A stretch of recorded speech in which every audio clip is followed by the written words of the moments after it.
네, 오늘은 예배란 무엇인가? 네, 6번째 시간입니다. 네, 오늘도 말씀은 요한복음 4장 24절 말씀입니다. 우리 다 같이 한 목소리로 읽겠습니다. 시작. 하나님은 영이시니 예배하는 자가 영과 진리로 예배할지니라. 아멘. 네, 오늘은 제가 지난번에 말씀드린 대로 한국 교회만의 가장 큰 특징 중에 하나라고 할 수 있죠. 새벽 기도에 대해서 한번 여러분들과 이야기를 나눠보고자 합니다. 많은 사람들이 이 한국 교회가 가지고 있는 가장 독특한 특징 중에 하나로 이제 새벽 기도를 뽑습니다. 그건 이제 한국 내에서도 그렇고 해외 많은 학자들도 한국 교회가 가지고 있는 여러 가지 특징 중에 가장 중요한 특징으로 새벽 기도를 뽑곤 합니다. 왜냐하면 이제 다른 해외 교회들에서는 이제 새벽 기도라고 하는 예배가 없기 때문이죠.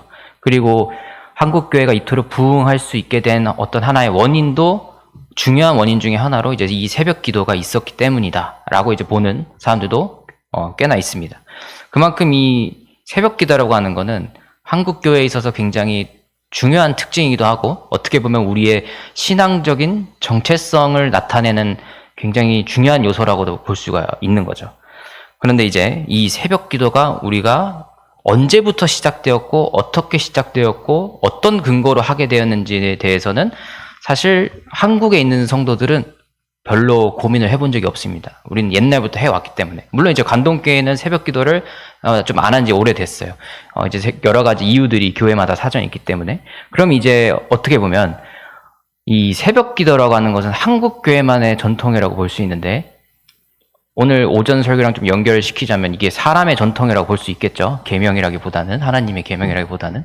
근데 이것도 어떤 사람들은 성경적인 근거가 있어서 하나님의 계명이다라고 보는 사람도 있는 거예요. 이제 여러 가지로 여러분들이 어떤 전통이나 이런 것들을 볼 때 해석이 굉장히 다양하게 있는 것을 이제 여러분들이도 찾아보시면 알 수가 있는데 한번 그거에 대해서 저희도 한번 찾아가 보면서 한번 알아보려고 합니다.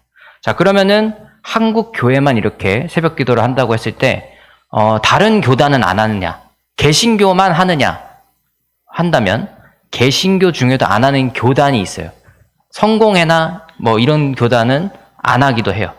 그리고 보통 이제 이 새벽 기도라고 하는 게 교단 전체에서 이거를 법으로 해야 된다라고 정해놓기보다는 각 교회마다의 사정에 따라서 하는 교회도 있고 안 하는 교회도 있고 대부분 하지만 안 하는 교회도 종종 있습니다. 혹은 관동교회처럼 이걸 저녁 기도로 이렇게 바꾼다든지 여러 가지 어떤 변형된 형식이 다 있는 것이 이제 우리 한국 교회의 특징인 이제 새벽 기도라고 볼 수 있는데요.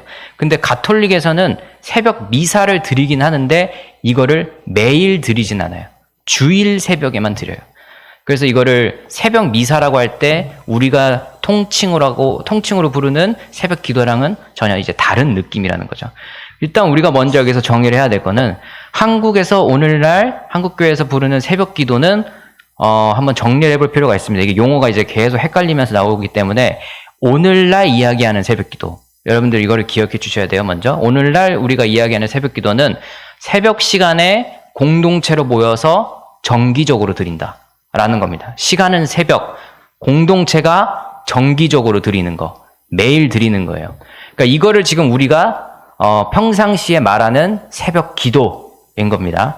이제 이 새벽 기도라는 용어가 앞으로도 나오면서 조금씩 다르면서 변화되는 과정을 살펴볼 거기 때문에 오늘날 우리가 통칭으로 얘기하는 새벽 기도에 대해서 여러분들이 먼저 머리에 넣고 가셔야 돼요. 그 다음에 이제 이 가톨릭에서는 새벽 기도라고 부르는 것, 개신교에서 우리가 통칭 부르는 그런 새벽 기도를 하진 않아요. 이게 무슨 말이냐면 가톨릭이나 성공회나 루터교나 정교회나 이런 전례를 굉장히 중요하게 생각하는 교회들은 성무일도라 그래서 성도들이나 혹은 사제들이 매일 몇 시에 얼만큼 어떤 기도를 드려야 되는지가 목록으로 정해져 있어요. 교육적인 효과를 위해서. 사제들은 뭐 어쨌든 성도라면 새벽에 일어나면 몇 시에 무슨 기도를 해라, 무슨 찬양을 불러라, 이게 다 리스트가 있어요. 그걸 이제 성무일도라고 하는데 새벽에 하는 시간에 기도가 있습니다. 근데 왜 우리랑 이걸 다르다고 보느냐? 공동체가 함께 드리지 않기 때문에. 이 전래교회들에서 드리는 새벽 기도는 성무일도라고 칭해진 이 기도들은 개인적으로 홀로 드리는 기도들이에요. 그래서 한국교회가 앞서 제가 통칭이라고 많이들 이야기하는 새벽 기도랑은 차이가 있다라는 거죠. 그래서 이 차이들 때문에 우리가 한국 교회만의 특징이다라고 이 새벽 기도를 정의를 내릴 수 있는 거예요. 이렇게 공동체가 모여서 같은 시간에 함께 기도를 드리는 것은 해외나 다른 교단에는 나타나지 않는 모습이기 때문에 한국 개신교에서만 특별히 나타나는 거다. 그래서 중요한 특징이다. 이렇게 보는 겁니다. 그래서 이 공동체성이라는 게 굉장히 큰 특징이에요. 다른 교단들도 혹은 가톨릭도 새벽에 기도하는 전통이 있었어요. 그리고 이 전통은 초대교회부터 시작됐습니다. 초대교회에서는 공동체로 새벽 기도를 드린 적이 없어요. 개인들이 새벽에 기도를 드리면서 하루의 시작을 하나님께 드린다. 이런 개념들은 다 있었어요. 근데 이런 것들이 어떻게 전달되면서 우리나라에 영향을 끼쳤을까? 그래서 개신교가 어떻게 새벽 기도를 시작하게 됐을까를 우리는 오늘 한번 살펴보려고 합니다. 자, 근데 이제 명칭을 먼저 한번 보면 우리가 보통 새벽 기도라고 그래요. 기도가 중심이기 때문에 이제 그렇게 얘기를 하는 거죠.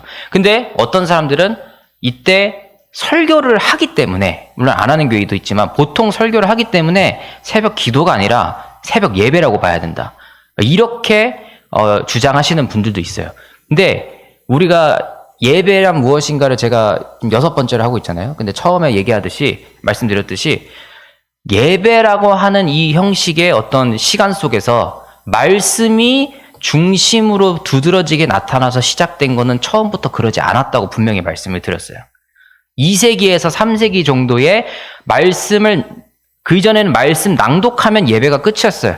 찬송 부르고 그러면 끝이었어요. 근데 사역자 혹은 사제가 나와서 말씀을 해석해서 오늘날에 적용해야 되는 말씀으로 풀어주는 그 형태가 나타나서 예배 중간에 나타나서 핵심이 되게 된 거는 2, 3세기 정도의 시간이 지나서야지 그런 형태가 나타났다고 말씀을 드렸어요.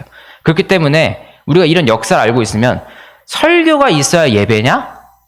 이거는 꼭 그렇진 않다라는 거죠. 역사적으로 볼 때. 근데 이제 우리는 보통 이거를 설교가 있어도 새벽 기도를 그냥 기도라고 보통 통칭을 한다는 거죠. 그러면 이제 여러분들이 어떻게 받아들이셔야 되냐면, 우리는 역사를 알고 있으니까 이거는 이래도 맞고 저래도 맞는 거예요. 사실 이거 가지고 싸울 문제가 전혀 아니라는 거죠. 그러니까 이게 예배의 중심에 설교가 있냐 없냐는 초대교회 전통을 들면은 사실 이거는 전통이 아니에요. 사실 그렇게 따지면. 근데 우리는 그 3, 4세기 이후로 지속적으로 특히 개신교 전통에서는 말씀이 중심되는 하나의 형태로 발전이 되어 왔어요. 그런 형태에서는 우리가 이 새벽 기도를 예배라고 보는 것도 맞겠지만 이거는 사실상 용어나 해석의 문제지 크게 중요한 건 아니라는 거죠. 우리가 공동체가 같이 모여서 기도를 힘쓴다는 게 일단 더 본질적인 부분이기 때문에, 그래서 이 명칭에 대한 부분은 사실 그 공동체가 이 예배를, 이 기도를 어떻게 받아들이냐에 따라서 용어는 바뀔 수 있는 부분인 거예요. 그래서 그 예배에 대한 명칭도 사실 큰 교회 가면은 구도자 예배라든지 무슨 예배라든지 온가족 예배라든지 뭐 이런 여러 가지 앞에 붙는 예배들이 많아요. 그러니까 1부, 2부, 3부, 4부 이렇게 여러 예배를 드리다 보니까 매번 이렇게 똑같은 형태라면 질리기도 하고, 오는 그 시간대마다 오시는 성도님들의 성향이 전체적으로 다르기 때문에 그런 것들에 따라서 이렇게 다양성을 좀 확보하는 차원에서 여러 가지 스타일들의 예배를 큰 교회에서는 많이 하죠. 그러면서 이제 명칭이 변하게 되는데, 이제 그런 것들도 사실은 공동체 내에서 협의가 된다면 충분히 바뀔 수도 있고, 혹은 이제 공동체 내에서 어떻게 생각하는지가 가장 중요하게 우리가 볼 수 있는 거죠. 그래서 남들이 뭐 어떻게 해서 저렇게 해서 뭐 이게 예배인데 왜 기도라고 하느니 뭐 이런 걸로 우리가 서로 싸울 필요가 없다는 거죠. 그래서 어쨌든 이 명칭은 이렇게 됐는데, 새벽 기도의 이제 성경적인 기원을 이제 주장을 할 때 이제 근거 구절들이 있어요. 보시면 시편에 이제 46편이나 57편에 첫 새벽에 주께서 도움 주시고 뭐 잠든 새벽을 흔들어 깨워라.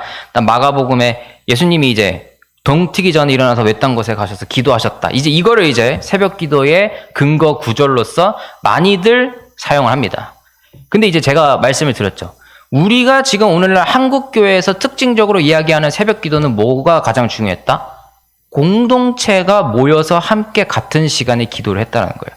근데 지금 이 시편과 마가복음에 나타나는 말씀들을 통해서 우리가 공동체성을 발견할 수 있습니까? 이거 안 보인다는 거죠. 그러니까 오히려 가톨릭이나 초대교회에서 했었던 성무 일도와는 굉장히 맞닿아 있어요.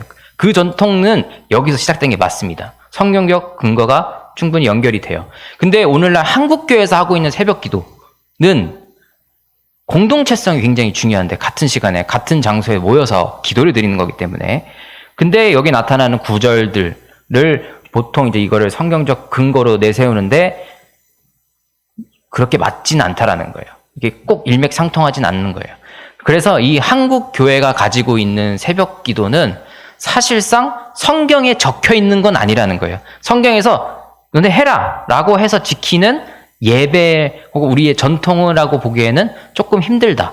그래서 오히려 어떻게 시작됐냐? 사람들의, 신자들의 자발적인 모임으로 발전되게 된 게 새벽 기도라는 거예요. 어떻게 보면 이게 더 의미가 있다고 볼 수도 있겠죠. 시키지 않아도 성경에서 우리들 스스로가 모여서 한 거기 때문에. 그 과정은 이제 조금 있다가 나중에 더 말씀을 드릴게요.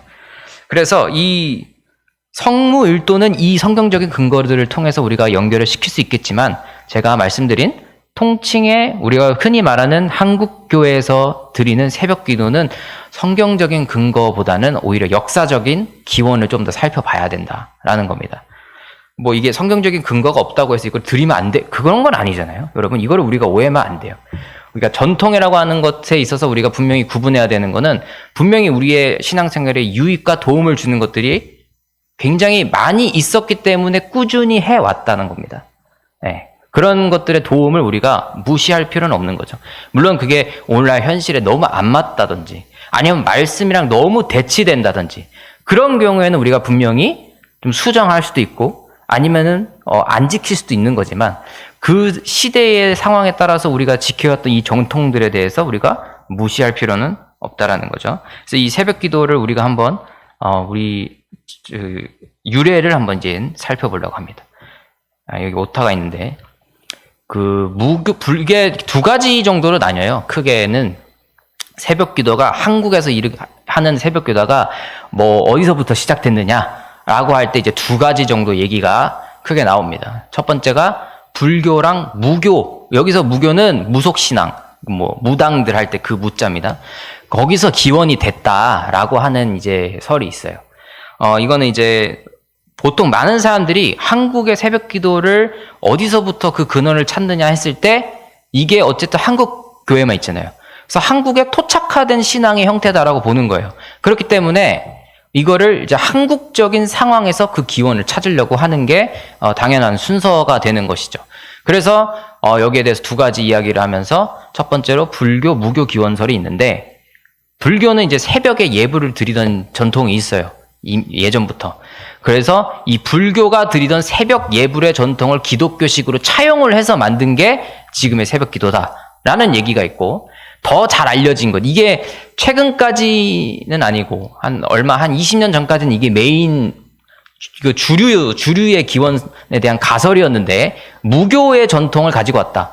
그러니까 이제 예전에 할머니들이 이제 장독대에 물 떠넣고 새벽마다 기도드리던, 치성을 하던 그거가 기원이 돼서 이제 기독교식으로 차용이 되면서 이게 새벽 기도의 전통으로 개신교화 되었다라고 보는 기원이 있습니다. 이걸 이제 무교 기원설이라고 그러던데, 이게 최근까지는 20년 전까지, 한 30년 전까지는 이 무교 기원설이 거의 주류였어요.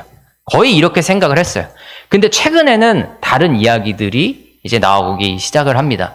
그래서 최근에 좀 주류라고 보여지는 내용은, 제가 이거 준비하면서 새벽 기도를 새벽 기도만을 한번 찾아봤는데, 역사를, 논문이 꽤 많더라고요. 저도 논문 한 5-6개 정도 봤는데, 이거 준비하면서 이 기원설이 이제 몇 개 이렇게 나오는데, 요즘에 최근 뜨고 있는 거는 이 도시 파루 기원설이라고 그러는데, 이게 파루가, 이게 루자가 물시계의 루자예요. 한자로. 자경루 할 때 그 루자가 이 한자인데, 그러니까 이게 당시 조선시대 때 농경 문화권에서 이제 농사를 다 지으니까 마을에 이제 성벽이 다 있잖아요. 그러면 그 당시에는 통금 시간이 있었대요. 그래서 밤 10시가 되면 성문 밖으로 못 나가는 거예요. 다 들어와야 돼. 조선시대 때.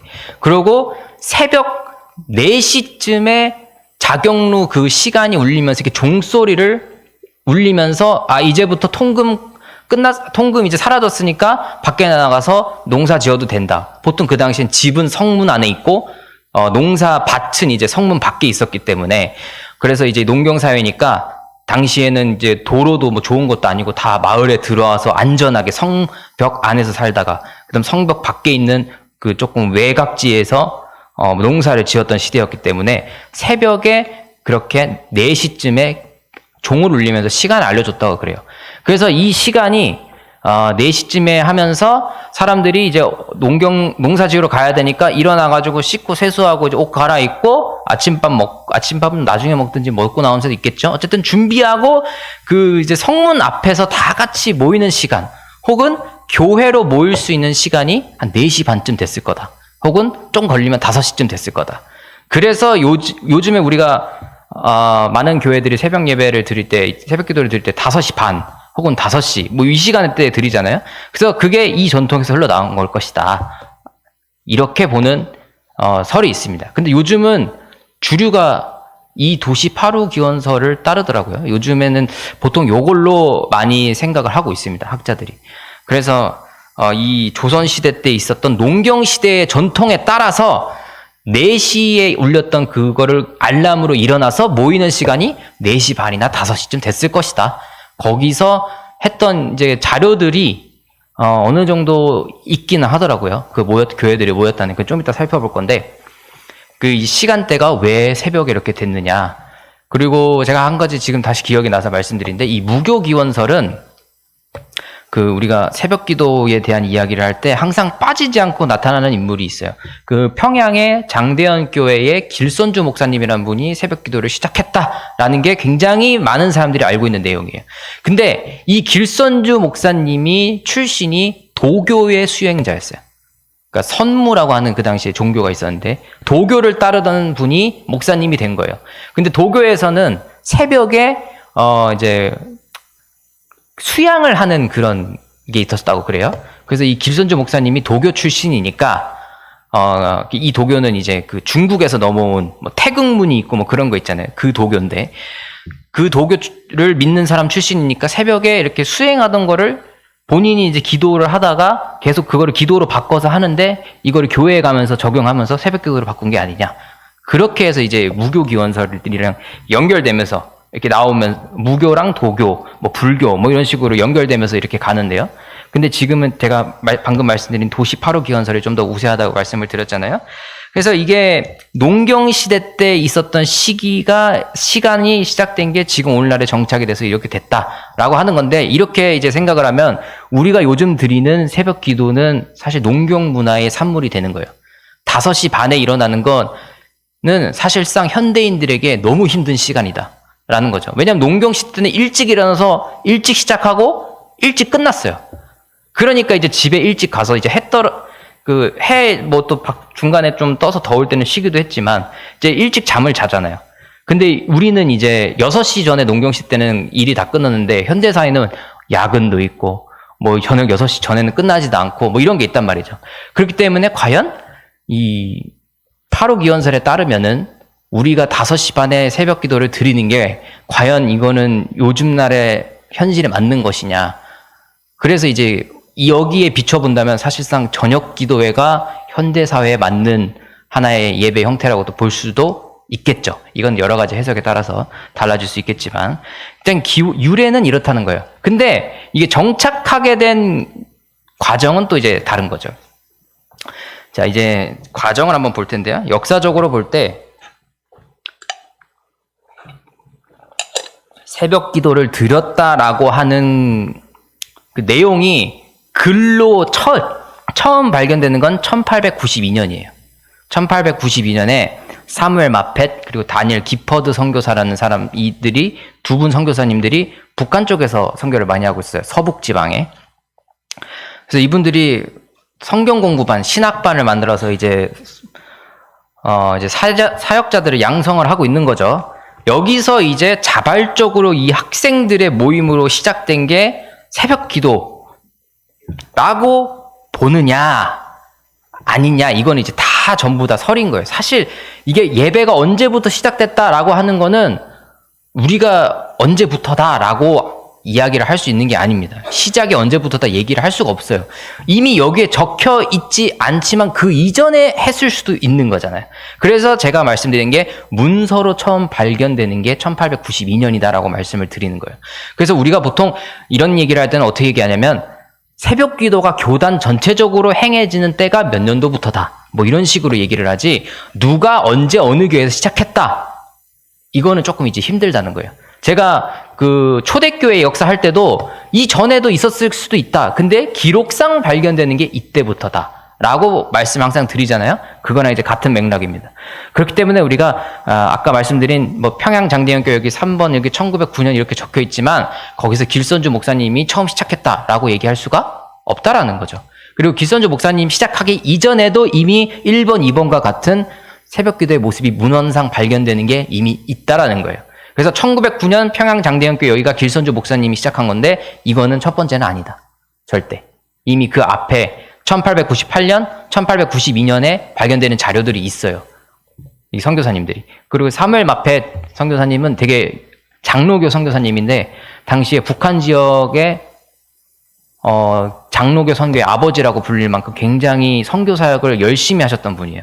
사무엘 마펫 선교사님이라고 장로교인데, 그리고 여기 1898년 북한 강진교회에서 사경회 혹은 부흥회라고도 볼 수 있겠죠. 뭐 사경회는 조금 더 이제 성경 공부 느낌이 좀 강한 거긴 한데 사경회 때 이제 이것도 몇 박 며칠을 이제 하잖아요. 근데 이때 새벽에 자발적으로 성도들이 모여서 우리 기도하고 아침에 사경회 들읍시다. 뭐 이런 식으로 해가지고 시작을 했다라는 자료가 또 1898년에 남아 있는 거예요. 근데 여러분 이제 딱 보시면 아시겠지만 1892년 사무엘 마펫 이분들 다 북한에서 선교했어요. 1898년 북한 강진교회, 1909년 평양 장대현교회 다 지역이 북한인 거예요. 북한 지역에서부터 사실 이 새벽기도라고 하는 문화가 생성되기 시작했다는 거죠.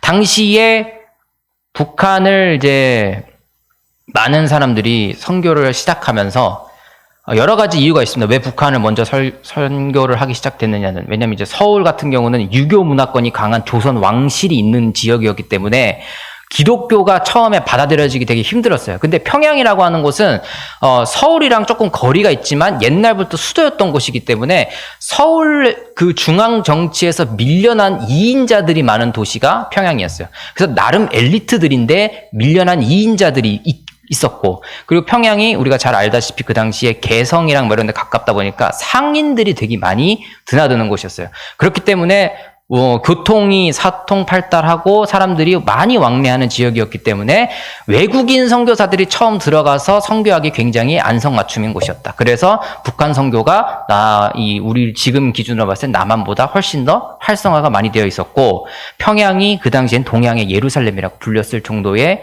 굉장히 기독교 인구가 많이 전파됐던 곳이에요. 그래서 이제 1900년도에 초에 이 평양 장대현교회에서 우리 평양 대부흥운동 뭐 이런 게 일어나는 게 그런 이유들과 배경들이 있었다는 거죠. 자, 제가 여기도 공통점을 적어놨지만 자발적이고 일시적이었다. 그래서 우리가 오늘날 얘기하는 새벽 기도와는 이 앞에 세 사건들도 사실 새벽 기도가 정착되는 과정이라고 적어놨지 제가 새벽 기도의 시작이라고 적어놓지 않은 이유가 여기 있는 거예요. 이 1번, 2번, 3번도 결국 공동체가 시작했지만, 그래서 그 성무일도랑은 다릅니다. 하지만 일시적이었다라는 것 때문에 새벽 기도가 정착한 시기를 이때부터라고 보기에는 힘들다라는 거죠. 네. 그리고 여기서는 어떻게 생각하면 쉬우냐면 특별 새벽 기도회를 굉장히 자주 열었다, 이렇게 되는 겁니다. 근데 특세를 연다고 해서 한국교회가 새벽 기도를 한다라고 얘기할 수는 없잖아요. 다른 데도 특별히 이번 주만 한번 특별 새벽 기도 해보자, 그런다고 새벽 기도 하는 겁니까? 정기적으로 계속해서 얘기를 할 수가 없다는 거죠. 그러면 이제 이 당시의 특징으로 제가 또 여기 적어놨지만, 공동체가 함께 드리는 정기적인 예배가 아니라 특별한 제목으로 드리는 특별 새벽 기도회를 왕망하고 있었다. 이때부터 좀 시작이 되면서 점점 퍼져나가기 시작했다라는 겁니다. 개인적으로 드리는 새벽 기도는 상당히 많이 발견돼요. 당시의 문헌들을 찾아보면은 그냥 이제 새벽에 본인이 집에서 기도를 드리든 교회에 가서 기도를 드리든 이런 간증을 하는 내용들은 당시 일제강점기 이전에 있는 자료들이 굉장히 발견이 많이 됩니다. 제가 찾아보니까. 자료가 되게 많더라고요. 저 논문을 몇 개 보니까 하신 분들이. 자, 그래서 이제 한국 성결교회 우리 교단은 그럼 언제부터 시작했을까? 이거를 또 한번 봤어요. 1921년 경성성서, 그러니까 지금의 서울신학대학교의 기원이 될 수 있는 그 학원에서 이명직 목사님의 주도로 새벽기도가 시작이 됐어요. 근데 이거는 어떻게 시작됐냐면 1921년에 이 새벽기도가 학교에서 시작이 된 건데, 이명직 목사님이 교수로 있으니까 본인이 이 전해에 전도부인과 스캔들이 있었어요. 안 좋은 불미스러운 사건이 있었어요. 근데 기도를 하다 보니까 이걸 회개해야 된다는 그 불이 이렇게 막 일어나셔가지고 이거를 본인이 새벽에 기도를 하다가 학생들도 같이 동참해서 우리 다 같이 회개 기도하자라는 걸로 이게 확장이 된 거예요. 공동체적으로. 근데 이것도 사실상 우리 교단에서 시작이 됐다라고 하지만 일시적인 겁니다. 네. 특별 새벽 기도 회였던 거죠. 회개를 위한 뭐 이런 제목으로 본인의 그거를 주로 한 거긴 하지만, 자, 근데 이때의 경험을 가진 학생들이 이렇게 점점 늘어나고 하면서 1930년도에 이제 정기적인 목회 훈련의 한 축으로 새벽 기도가 들어가게 되는 거예요. 이 흐름이 지금도 이제 서울신학대학교에서 기숙사 같은 경우는 새벽 기도를 계속 드립니다. 저도 드렸었고, 거기는 이제 6시부터 드렸는데, 그러니까 이 흐름이 이제 훈련의 목회자가 되려면 새벽 기도 드리는 훈련을 드려야 된다는 측면으로 이렇게 자리를 잡게 된 게 1930년부터라는 거죠. 그러면서 지금까지 이 새벽 기도 훈련을 기숙사생만 하고 있어요. 기숙사생들이 좀 많이 힘들어하죠. 이건 신학과만 드리는 게 아니라 기숙사 살면 모두 드려야 되거든요. 그래서 이게 새벽 기도가 훈련이 안 되면 상당히 힘든 거잖아요. 네, 지금도 힘들지만 사실 이런 것들이 오래전부터 해왔었던 거라는 거죠. 어떻게 보면 이제 한 6년만 지나면 새벽기도 훈련이 100년이 돼가는 거예요. 학교에서. 자, 그래서 다음으로 넘어가면 이제 이 교회에 드리는 공동체 예배로 우리가 통칭으로 말하는 새벽기도로 한국 성결교단에 자리 잡게 된 거는 해방 이전에 자리를 잡았다는 건데, 이걸 어떻게 할 수 있냐면 우리나라 한국 성결교회가 1943년에 일제에 의해서 강제 해산당하는 시기가 있었어요. 근데 이 시기에 일본 경찰 쪽 자료나 그 당시에 어떤 신문이나 이런 거를 보면은 이때 일제가 성결교회 목사님들을 잡아갔단 말이죠. 체포를 해요. 근데 이 체포 장소가 어디냐? 교회에서 새벽기도 드릴 때 잡아갔단 말이죠. 그러면은 이거는 교단적으로 이미 새벽기도를 많이 드리고 있었으니까 이때 일본 경찰들이 급습을 했는데 그 시기가 딱 새벽기도였다는 건 이미 많이 드리고 있었다는 거 아니냐라는 이제 해석이 나올 수가 있는 거죠. 그래서 그런 자료들이 좀 발견이 됩니다. 그래서 우리 교단은 다른 교단들은 한국전쟁 끝나고 나서야 전체적으로 교단이 새벽기도를 드린다라고 이야기할 수 있는 수준의 기간이 나와요. 근데 우리 교단 같은 경우는 다른 교단들보다는 좀 더 빠르게 한 4, 5년 정도 빠르다고 볼 수 있는 거죠. 일제강점기 말쯤에 이미 새벽 기도를 교단 전체적으로 시행을 하고 있었다라는 게 이제 보여지기 때문에. 그래서 이거에 대한 자세한 자료들을 조사하신 분이 있더라고요. 우리 학교 출신 어떤 교수님 중에.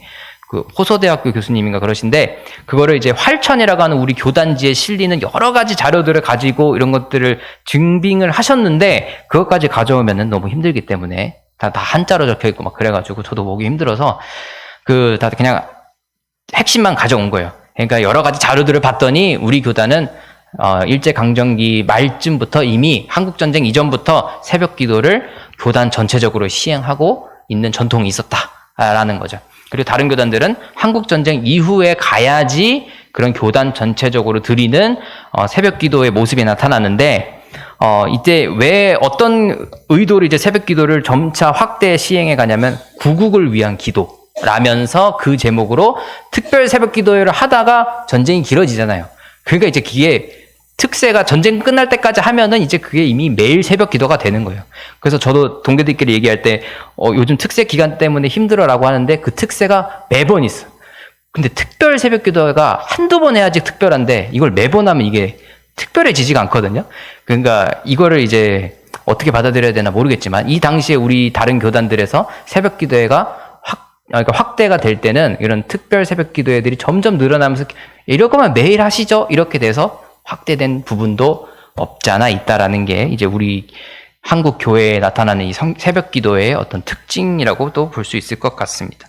그래서 이제 우리 교단은 다른 교단에 비해서는 꽤나 빠르게 시작을 했다는 걸 알 수가 있고요. 이 새벽 기도가 지금은 사실상 언제까지 시행이 될지 이게 모르겠어요. 제가 말씀드렸던 것처럼 이게 농경사회의 기준에 맞춰진 그 시간대랑 현대인들이랑 좀 안 맞는 부분이 있어가지고, 젊은 분들은 또 잘 하기 힘드시니까, 여기 다른 큰 교회들을 보더라도 출석률이 그렇게 뭐 예전 같지는 않다고들 하더라고요. 그래서 이게 과연 한국 교회의 전통으로 언제까지 남아 있을지는 모르겠지만, 지금 한국 교회가 있게 한 굉장히 중요한 우리의 유산이라고는 분명히 이야기할 수 있다라는 거죠. 그래서 이거를 우리가 잊으면 안 됩니다. 그래서 새벽에 드리냐 이거를 안 드리냐 이거는 사실 시간대는 중요하진 않잖아요. 하지만 한국 교회가 기도로서 이렇게 완성이 된 하나님의 교회라는 사실은 우리가 이거를 한국 교회의 아주 유일무이한 전통이고 우리가 내세울 수 있을 만한 이제 내용이라고 할 수가 있을 겁니다. 그래서 이런 정신들이 사실 우리가 어떻게 계속 이끌어 나갈 것이냐가 이제 우리에게 주어진 사명이라고 볼 수 있겠죠. 그래서 뭐 관동교회는 워낙 잘하고 있으니까. 네. 그래서 이 새벽 기도에 대해서 이제 이 옥성득 교수님이라는 분이 뭐 정리했다기보다는 여기에 대해서 본인이 생각하는 그 감상을 좀 이렇게 새벽 기도에 대해서 적어 놓으신 게 있어서 제가 이것만 읽고 오늘 마치도록 하겠습니다. 자, 옥성득 교수님이라는 분이 이제 이 글을 쓰셨는데, 새벽 기도는 세속 도시 속에서 거룩성을 느끼고 영성을 유지하려는 노동자와 주부들의 기도회였다. 그 예배는 곧 다가올 일상의 무거움 앞에 하늘의 도움을 구하는 시간이었다. 어두움에서 빛으로 넘어가는 하루의 문지방과 같은 경계선의 시간의 사이, 그래서 긴장이 팽팽한 틈새의 시간, 변혁을 품고 있는 전이의 시공간에 새벽을 깨우는 자들이 모여 하나님을 구했다. 새벽에 일어나야 생존할 수 있는 하루 벌어 하루 사는 노동자들의 밤낮 쉼없이 일하시는 하나님이 함께하는 공간이었다. 네, 이렇게 감상을 이렇게 또 남겨주셨어요. 그래서 제가 되게 좀 감동적이어서 가지고 왔는데요. 어쨌든 우리 교회가, 한국 교회가 이제 가지고 있는 이 좋은 전통을 새벽이라는 그 시간에 이제는 얽매이지 않더라도 기도하는 전통을 이제 우리가 꾸준히 갖고 나가야지 또 어떻게 보면 이 세계 교회에서 한국 교회가 가지고 있는 특징을 잘 살릴 수 있을 것이다. 그리고 이런 것들이 이제 역사를 알 때 우리가 어떻게 적용할지에 대한 보다 자유롭고 폭넓은 사고가 가능을 하다는 것을 이제 여러분들에게 말씀을 드리고 싶습니다. 자, 오늘은 이제 새벽 기도에 대해서는 여기까지 하겠고요. 다음에는 제가 또 찾아보니까 수요 예배랑 금요철화도 역사가 있어요. 근데 이게 한번 또 알면 좋으니까 그거에 대해서 또 한번 살펴보는 시간을 갖도록 하겠습니다.